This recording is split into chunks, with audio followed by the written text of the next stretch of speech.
Again, I welcome everyone to the class. We continue our series, and we're going to have just a few more things, perhaps this class period, and then on Satan and temptation, and then we're going to go to another section that I'm kind of excited about, understanding our focus with life, our purpose in life. I think that's important to discuss. But tonight, or today rather, we're going to talk about the fact that Satan knows and desires us as individuals. And before I go any further, I realize there's been a lot of overlap in a lot of these things, and there will continue to be. But just, if you have your Bibles with you, turn to the book of Job. In Job chapter 1, verse 7. Job is thought to be the oldest book of the Bible. I don't know that that's true or not, but I was taught that in school at least, that Job is probably the oldest book that we have.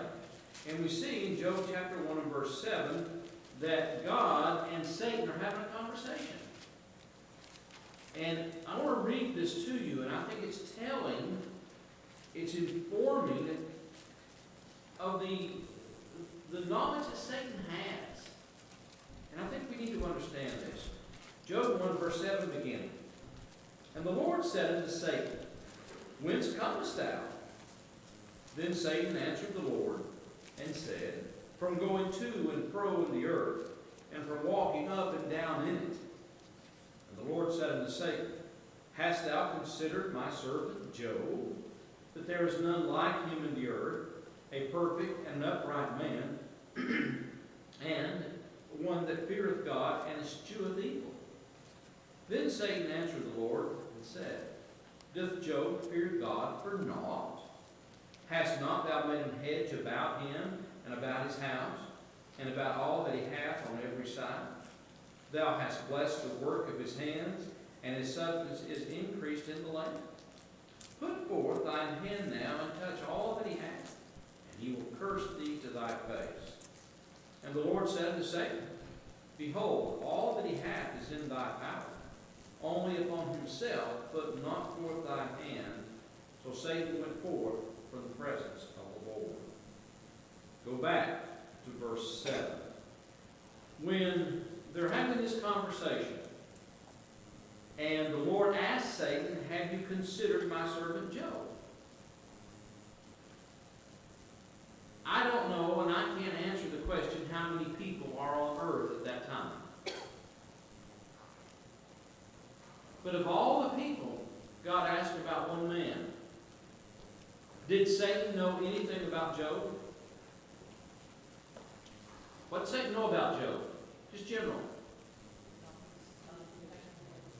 He said, you put a hedge about him. Anything and everything he does is increased.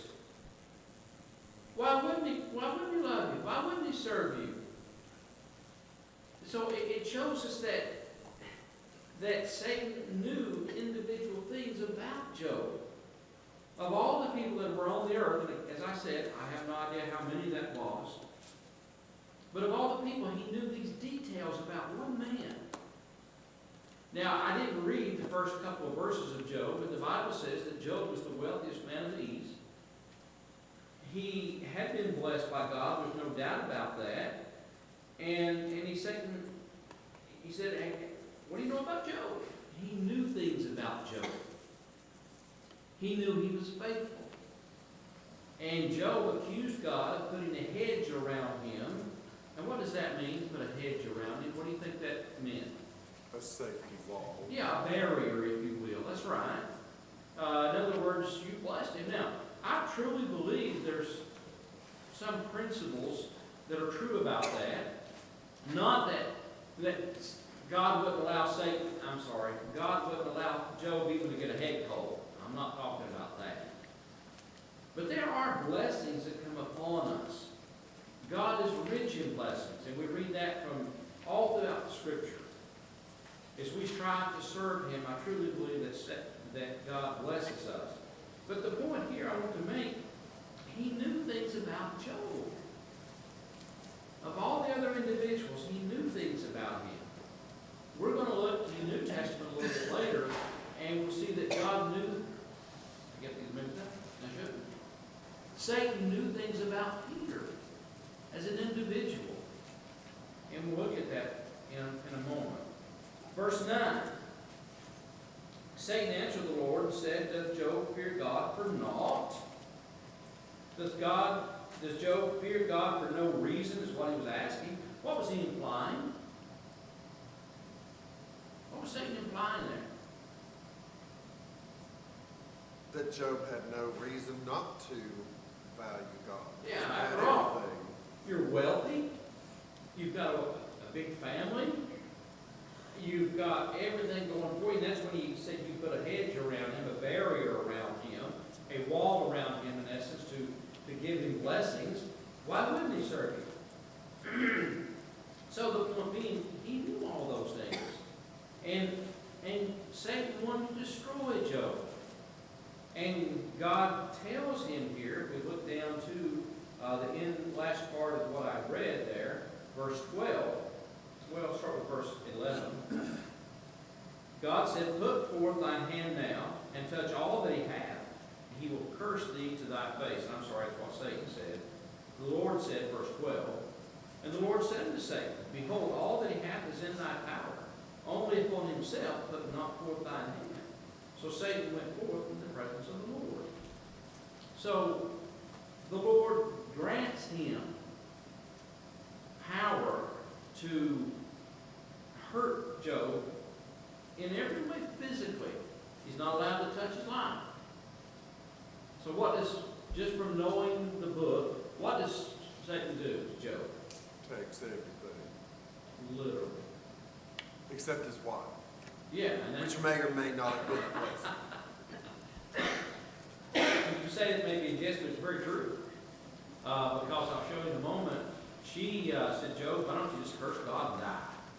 She wasn't an encouragement to him. Do I get your answer? You know what I think is really interesting in all that?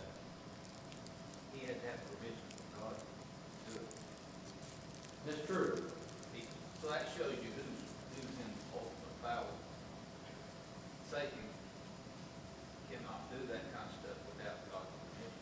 And look at the last line of that verse. It says, Satan went forth in the presence of God. Yeah. With God's knowledge and presence. Yeah, but, and I'm glad the wife brought this up, so let's not take this to an extreme, and it's going to touch on later, but it's good to point now. Let's not think that Satan has such power that he can make me sin or overpower me or whatever.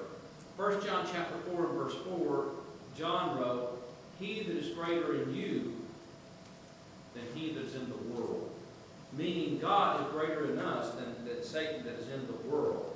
And of course there's other scriptures that tell us as well. 1 Corinthians chapter 13 verse 10 says that there's no temptation taken us but such as common to man. Meaning it is the common lot of humanity to be tempted this way or tried this way. And Satan cannot overpower us, tempt us more than we're able to withstand. We have that promise. I've heard people say, it's just more than I could stand. Well, that's not true. Because God will never allow Satan to do that, to overpower us to the point where we can't control it. But you think about what Job lost. And that's going to tie in really to the next series of studies we go into, talking about my purpose here on this earth. He took away everything. He took away his children. Let's just read some of this, because, and I think in my life, certainly my wife as well, you think about taking away all the children. And we only have 3. He had more, but it takes away his all his wealth. Verse 19, verse 18. While he was yet speaking, there came also another and said, Thy sons and thy daughters were eating and drinking wine in their elders' brother's house. And, behold, there came a great wind from the wilderness, and smote the 4 corners of the house. And it fell upon the young men. They are all dead. And they are dead. And I only escaped alone to tell thee. And Job arose and rent his mantle and shaved his head, and fell down upon the ground, and worshipped. So losing all of your physical possessions is one thing. Some of you have gone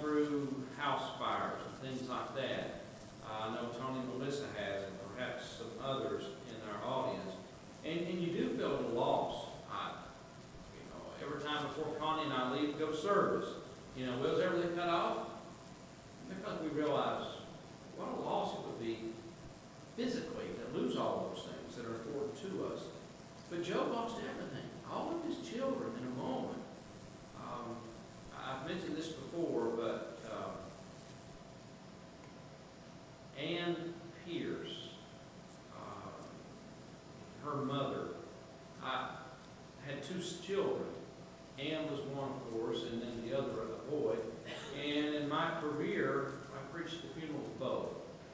And both died while their mother was still living. I'll never forget this visiting with this lady. She was very feeble, and she said, you know, a parent should never outlive their children. It's just not right. And what she meant by that, when she said it's not right, it's, you know, the agony of knowing you brought this child into the world, you fed this child, you died for this child, you saw them go through all the stages of life, and the natural order of things, we parents typically, generally we pass before the children. But she buried both her children, and she said it's just not right. The pain and agony of burying one's child. Some of you may have done that, but you'll see her point. But here was Job, who lost everything and all of his wealth, and what does he do in the end? He worships. Ted made somewhat of a joke, I guess, about the wife. And we'll read it in the next chapter here, but in verse 21, he said this, naked came I out of my mother's womb, and naked shall I return thither. The Lord gave, the Lord hath taken away. Blessed be the name of the Lord. I don't know that Job had the right concept when he said the Lord took these things away, but the Lord allowed it. And again, what is our purpose on earth? We'll talk about that after this little section here.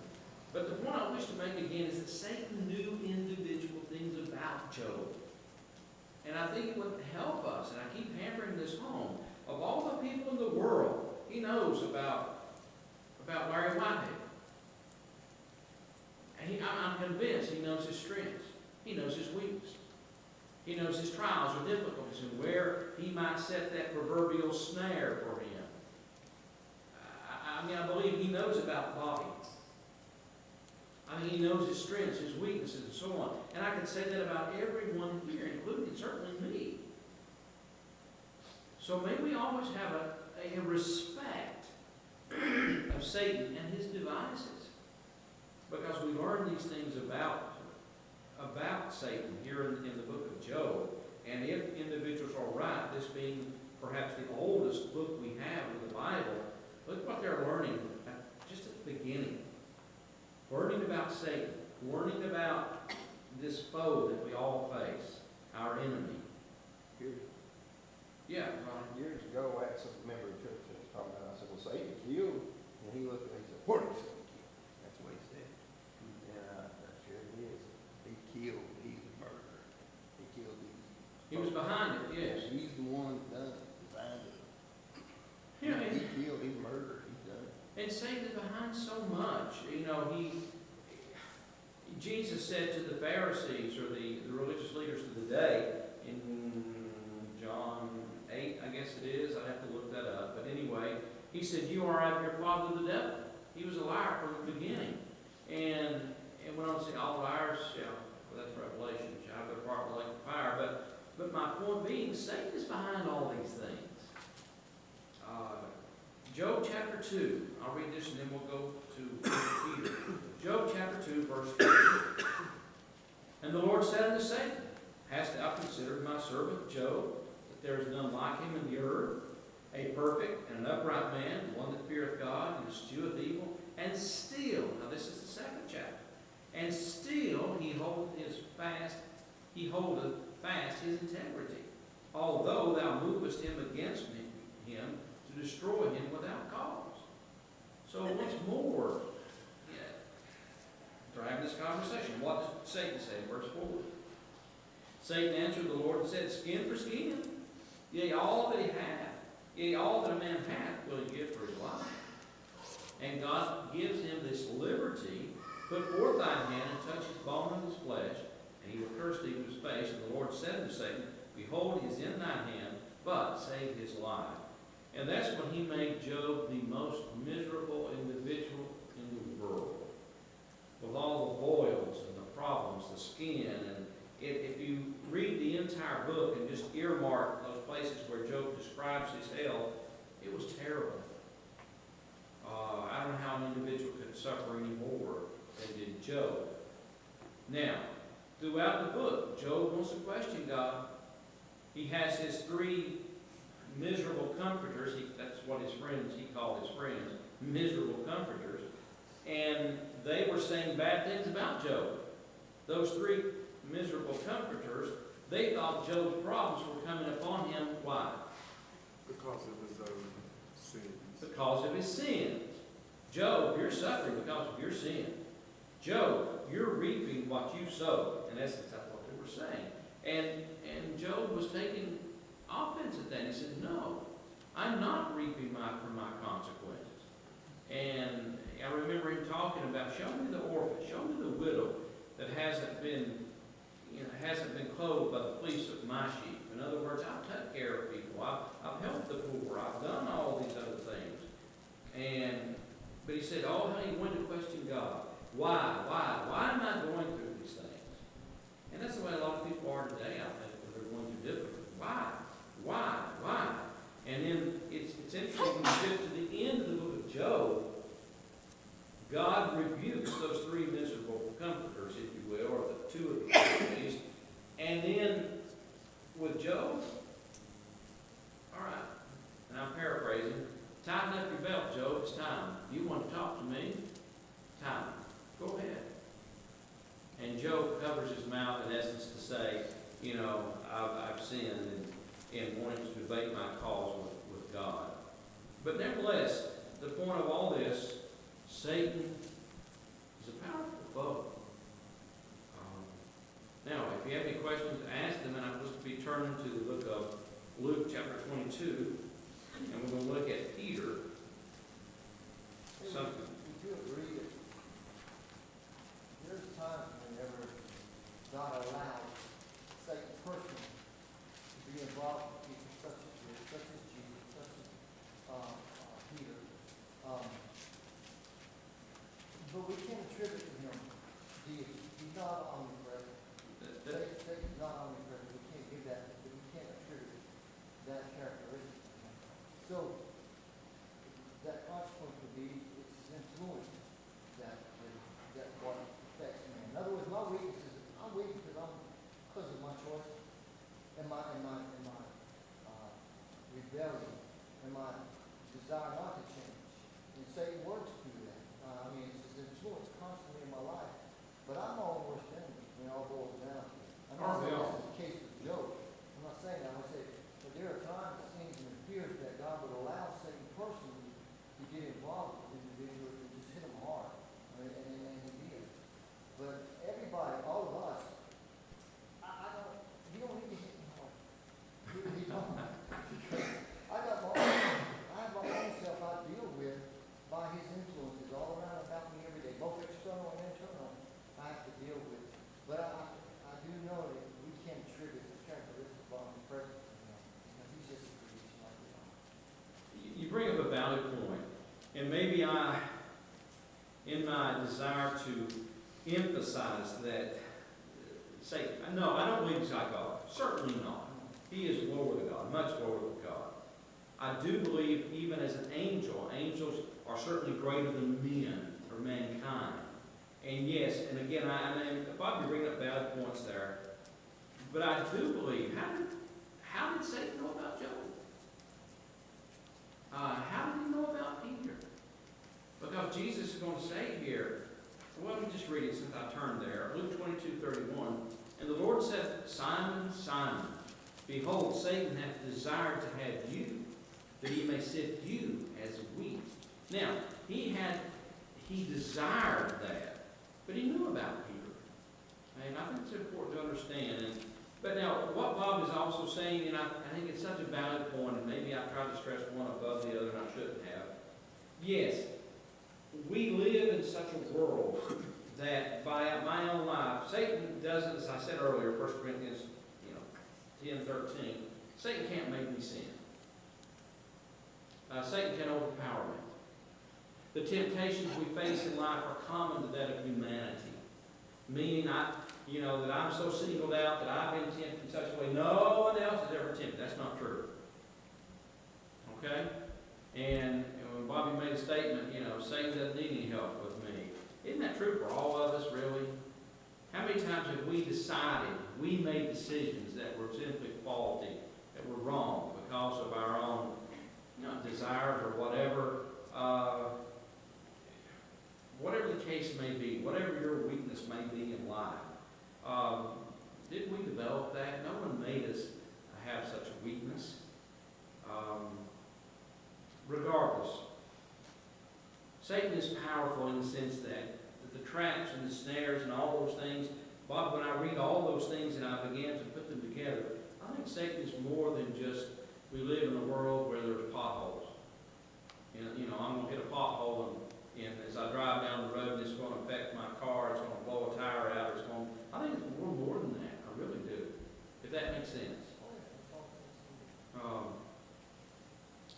I think take both into consideration. I mean, it's that, and that's the point I'm making, that there's direct influence with Satan, and he was allowed to do, as we see in the context, he was allowed to do these things. But on the other hand, his influence is No, absolutely. out there all the time. Sure. And he's the father of lies. I mean, deception. Peter was called Satan. He said, get behind me, said Jesus called him Satan because of his mentality. In other words, and you brought it out, the Pharisees, your father is Satan. And that's And he's even talked about the angel of light. In other words, he's deceptive in the things that he does and so on. And even here, Satan was not without power because he said, I'll read the verse again, Luke 22:31. The Lord said, Simon, Simon, behold, Satan hath desired to have you, that he may sift you as wheat. So even here, he said he's desiring to have you. And the word sift comes from a word which means to shake in a sieve. In other words, to look closely into his life to find any other flaws, ways that he might entrap Peter even more in sin. So I think in general, from the study, we ought to realize we have a worthy adversary. And we ought to be careful. Because I talked about before, if you remember last week, Paul had written several times that, Satan hindered me. I wanted to come to you and visit. Satan hindered me. Literally? Well, I would say no. But through persecutors and through other things in life, yes, those things did hinder him. They held him back from doing the things that he wanted to do. And we're not talking about sin. It wasn't sin that when Romans 1:13, when Paul says, he was hindered from visiting them, that's not a sin from not going to visit. But Satan was throwing kinks in the road, if you will, trying to slow him down and hinder him from doing many good things. Would you not say Satan, he knows our weaknesses? I think so. And again, Bob brought up a valid point. Satan, I don't believe, is omniscient. He's not God, or a God in the sense of he's equal with Jehovah. I don't believe that in the least. But I do believe that Satan is a worthy adversary that has knowledge of us. Yes. Just as he did Job. Just as he did Peter. And I think he knows Jimmy Blackburn too. Yes. When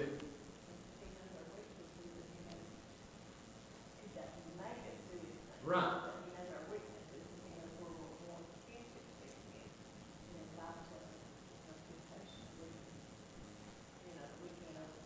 Right. It is up to us to choose. Yes. Ted? And when Paul said Satan hindered me, that wasn't necessarily Satan tempting Paul or causing Paul a problem. Maybe Satan was keeping Paul from somebody there. All right. Good point. Yes. All right. 1 Peter 5, verse 8. We have warnings that we need, as I've quote-unquote preached, to realize Satan is such a worthy adversary. 1 Peter 5, verse 8, Peter writes, be sober, be vigilant, Because your adversary, the devil, as a roaring lion, walketh about seeking whom he may devour. So when you read this verse, Peter tells us to be sober. What does that mean to be sober? Sober-minded. All right, a lot of people respond. Watchful, what else? Serious. Serious. What a word? What? Sober-minded. Sober-minded. And when you use, typically when we use the word sober, it is in contrast to what? Drunkenness. Drunken. Well, you take a person who is drunk, whether it be alcohol or some type of pharmaceutical drug that affects their mind adversely. We know a person who is drunk and they're surely not alert, they're not thinking correctly, and yet sober is just the opposite of that. And Peter is saying, listen, be sober, be vigilant. What does the word vigilant mean? Persistent. All right. I'll read to you Thayer's, one reason I like the little laptop, you can define words just with a press of a number here. Thayer says the word means metaphorically to give strict attention to be cautious, to be active, to watch, he even uses that word, to give strict attention to. Well, here's a warning not just of today. Well, it's June the 1st, 2025. We need to be sober. All y'all need to watch. Is it just for today? No, it is our lives. You know, when are we going to face our God? When are we going to face the judgment? Connie, anyway, received a call this morning of somebody that, anyway, it's known that one of our children was killed in a motorcycle wreck last night. Actually, he worked with her. And it was like, such a shock. I don't know when I'm going to leave this world. So I need to constantly be on alert, on guard, if you will. I need to be sober. I need to be vigilant. I need to be watchful. Why? Because your adversary, the devil, as a roaring lion, walketh about seeking. Notice those verbs here. He is walking about. He is seeking.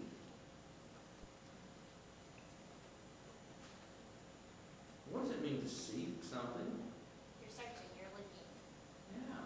Yeah. How many? Because it's important and you want it. All well said. I get tickled with Connie, and I don't think she's different than any other woman here. Her purse is not that big, really. But sometimes to find a car key in it takes at least 5 minutes. But she'll grab, I know it's in here, and she'll look, and say, well, maybe I left it in the house. And on some occasions, she's gone in the house to look, and she's going to think, it's not in the house, it's got to be in this purse. Oh, and behold, it's in some corner under something. Ladies, okay, you've been there before, I guess. But seeking, I am looking, I am active, I am in pursuit of. It's something that is not passive.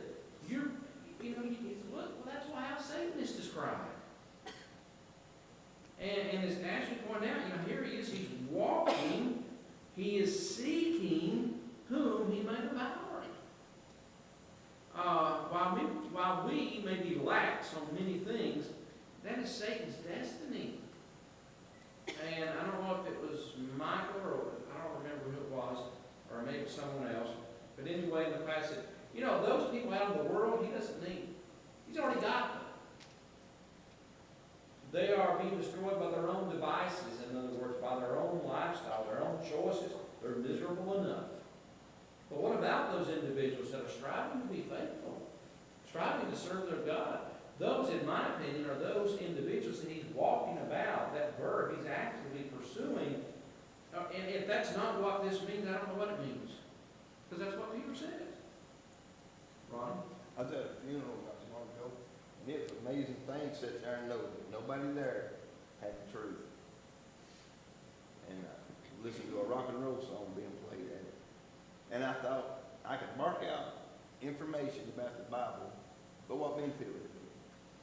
And I thought there would be no benefit to anything like it. And I hope that's the way it is with Satan. Satan could see us out there and he'd start barking out you can sin this way and this way and this way and this way. Well, I can bark out, you can go to heaven this way, this way, and this way. These truths will help lead you to the Bible to go to heaven. But without convincing somebody to be obedient to it, you can't convert them. So if Satan started barking out orders, you can sin this way, this way, this way, and this way, and without convincing somebody to take part of it, he wouldn't be no better off neither. So I sat there and I thought it was a shame that I had to leave and I couldn't talk to him.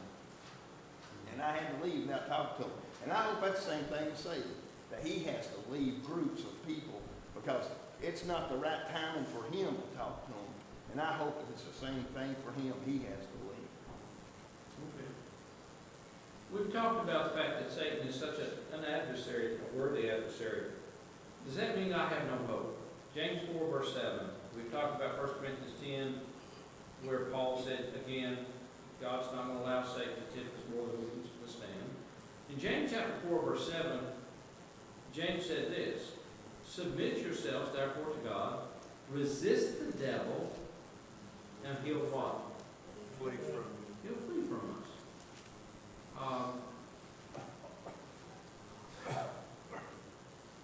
Do you remember in Matthew chapter 4, whenever Jesus was led up into the wilderness, he fasted there 40 days, Satan came and he tempted him on various levels or various occasions there in Matthew chapter 4.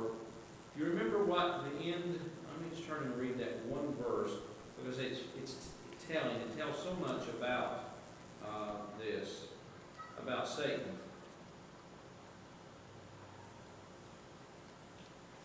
And it's not Matthew's account, it's in probably Luke's account. Let me see if I can get there real quickly here. Yeah, in Luke chapter 4, verse 13, it's the same account of Satan tempting Jesus. But it says in Luke 4:13, and when the devil had ended all the temptation, he departed from him for a season. When Jesus resisted him, Satan fled. Now, did he ever tempt him again? Certainly he did. But James is saying in our text of James chapter 4 in verse 7, resist the devil and he'll flee from us. So remember that Satan is not more powerful. Satan cannot overcome us. And if I will seek to do my part, if I will be strong, life will get easier. I believe that.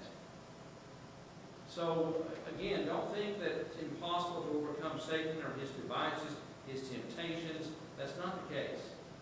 We can certainly resist him. And he'll flee from us. Doesn't mean he'll never tempt us again. But it does mean that he will leave us for a season as he did Jesus. Your thoughts, Melissa? You're about to say something. That's true. He will be our adversary to the end, but we are to be sober, watchful, lest he destroy us. You know, David, you brought up the word devices, and that leads me to a verse that I had been studying some study at home about evil and Satan and stuff. Paul's letter in 2 Corinthians, Yes. he's talking about this and he's talking about the devices.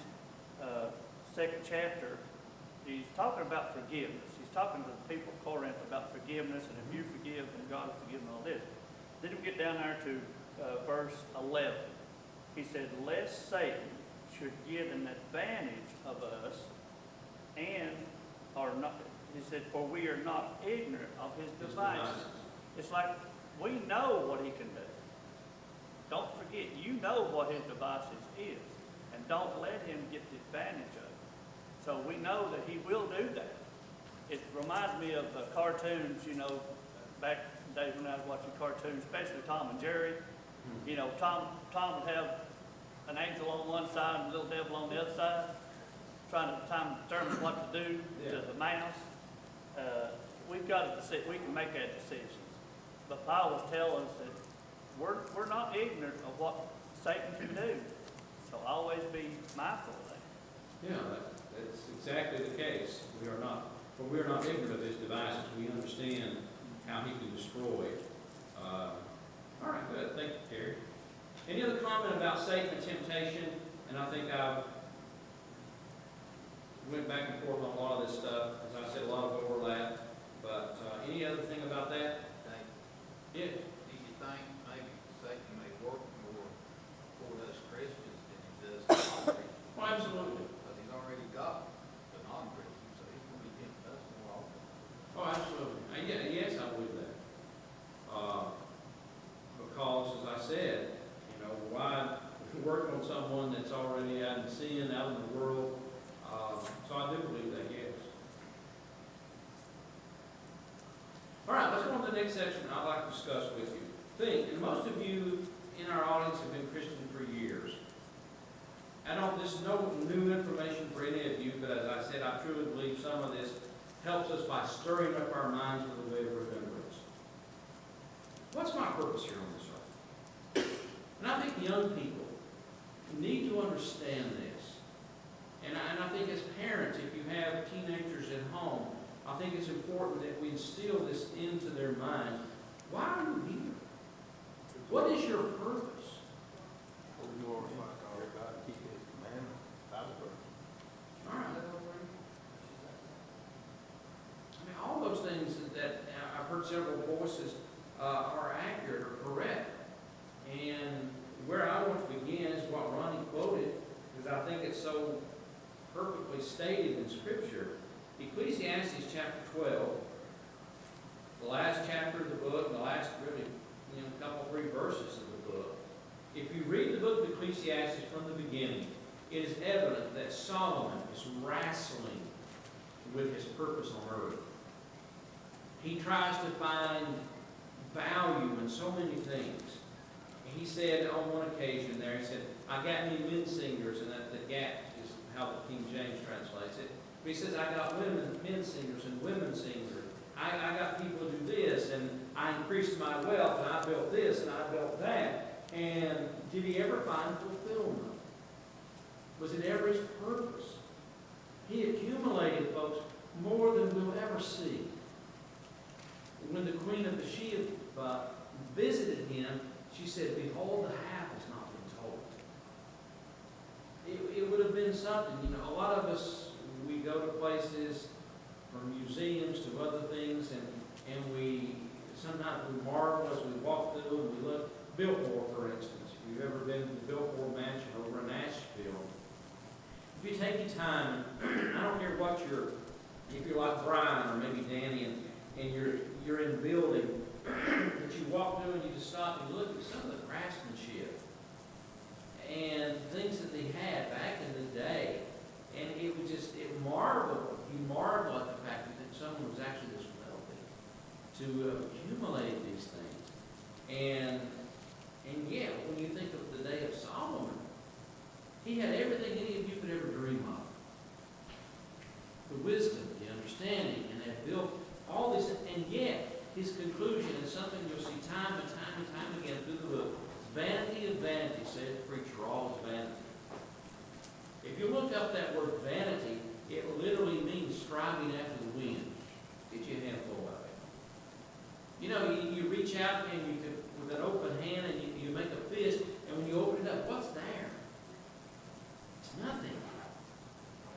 And he tried to find ultimate happiness in all these physical things. Didn't find it. He wanted purpose. He didn't find it. And yet he comes to the end of this book, and he said, let us hear the conclusion of the whole matter. What's the conclusion? Fear God. Keep his commandments. It's the whole duty of man. And then the next verse says, in essence, we're all going to be judged. So I think it's important that we stress to our children, we want them to have good jobs. We want them to make decent money. We want them to have success in life physically. We don't want them to suffer. In other words, you're biting your fingernails into the quick. How am I going to find shelter or other things in life? That goes back to Matthew chapter 6, where Jesus says, don't worry about such things. Seek God first, and all these things will happen.